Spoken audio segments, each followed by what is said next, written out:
Peggy 3. Sega.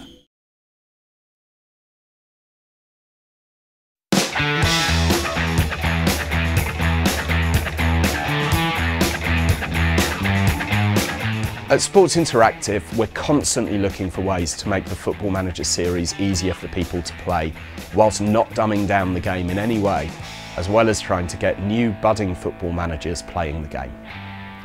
But as we know, when you have a title as in-depth as Football Manager, it can sometimes be overwhelming for people when they pick it up for the first time.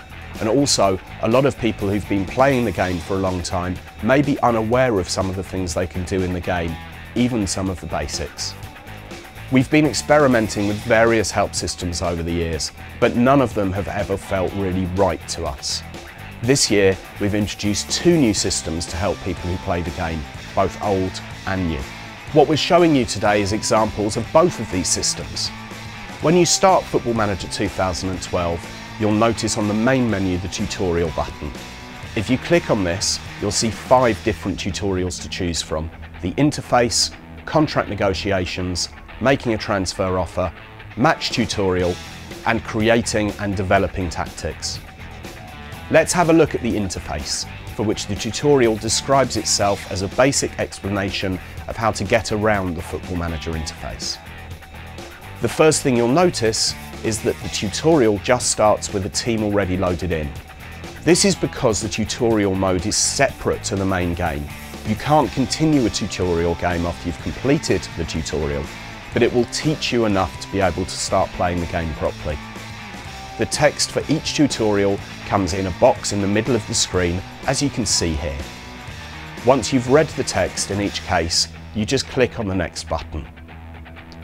You'll notice that having started the tutorial, the area of the screen that the box of text refers to is highlighted to make it easier to see what the text is describing. The tutorial mode isn't just about displaying the info, it's interactive too. Here, the tutorial asks you to click on the Manager section of the menu bar and highlights it so you can find it. You can't continue the tutorial until you've found the button.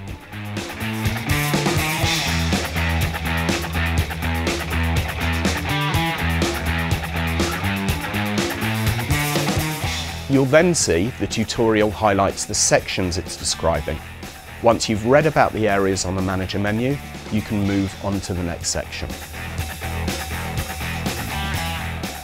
Once you've completed the section for the Manager menu, it takes you to the Team menu, with a similar process to learn the information here.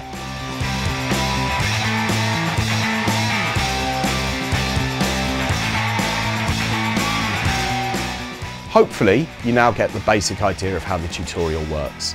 It's very much a system to learn what the options are for and get you up to speed with the basics of the game.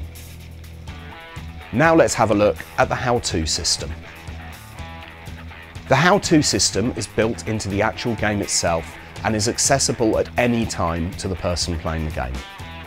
All you need to do to access it is to click on the little question mark right next to the FM menu at the top of the screen. As you can see, it then brings up a list of the suggested topics based on the screen that you're on. Although in the text box, you could type in keywords such as transfer and it would bring up suggested topics regarding those. But let's delete that text for now and go back to the default choices for the Manager home screen. Let's choose, how do I go to my squad? A box, similar to that shown earlier in the tutorial screen, then pops up, giving you step-by-step instructions on what to do. It highlights the buttons I need to press, so let's click on the team name and, as you can see, it takes me to the next step and highlights the squad button.